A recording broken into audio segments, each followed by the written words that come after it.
એક rape with રોબરીની ઘટના બની હોવાથી ચકચાર મચી ગઈ છે। બે અજાણ્યા યુવકો એક ઘરમાં ઘૂસ્યા હતા અને ચપ્પુની અણીએ ઘરમાં લૂંટ પણ ચલાવી। બાદમાં યુવતી પર દુષ્કર્મ પણ આચર્યું। આ અંગે પુણા પોલીસને જાણ કરવામાં આવતા પોલીસનો કાફલો ઘટનાસ્થળ પર પહોંચ્યો હતો અને તપાસ શરૂ કરી। મળતી માહિતી પ્રમાણે પુણા વિસ્તારમાં એક મકાનમાં રાત્રે યુવતી ઘરે હાજર હોય જે દરમિયાન બે ઇસમો ઘરમાં ઘૂસ્યા યુવતીને બંધક બનાવી હતી। ચપ્પુની અણીએ ઘરમાં લૂંટ પણ ચલાવી। એટલું જ નહીં, લૂંટ ચલાવ્યા બાદ ઘરમાં બંધક બનાવેલી યુવતી પર દુષ્કર્મ પણ આચરવામાં આવ્યું હોય અને બંને ઇસમો ફરાર થઈ ગયા હતા। પુણા પોલીસ દ્વારા આ ઘટનાને ગંભીરતાથી લઈ તપાસ થઈ રહી છે। બે ઇસમો દ્વારા લૂંટ અને દુષ્કર્મની ઘટનાને અંજામ આપતા ભોગ બનેલી યુવતીએ વધુમાં જણાવ્યું હતું કે એક સિલ્વર બ્રેસલેટ અને 3 લાખ રૂપિયાની ચપ્પુની અણીએ લૂંટ ચલાવાઈ હતી। જોકે ઘટનાસ્થળ પર સ્થાનિક પોલીસ ક્રાઇમ બ્રાન્ચની ટીમ પહોંચી ગઈ હતી। આ સાથે ઉચ્ચ અધિકારી પણ ઘટનાસ્થળ પર પહોંચ્યા હતા। આ મામલે તપાસ શરૂ થઈ છે।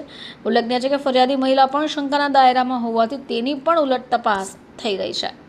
कल रात पूना पुलिस स्टेशन के विस्तार में पूना गांव चौकी में एरिया में गीतानगर एरिया के एक मकान में 2 अनआइडेंटिफाइड लोगों ने एक लूट और रेप की घटना का अंजाम दिया है।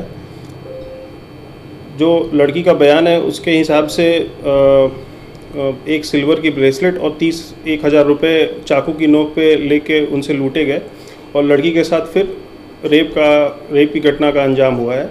तो पुलिस हम क्राइम के टीम के साथ मिलके हम इसमें सीसीटीवी सर्वेलेंस और बातमीदारों के हेल्प से और टेक्निकल सर्वेलेंस के हिसाब से हम इसमें शोध काम कर रहे हैं और जल्दी से जल्दी हम आरोपियों को पकड़ने की प्रयास कर रहे हैं।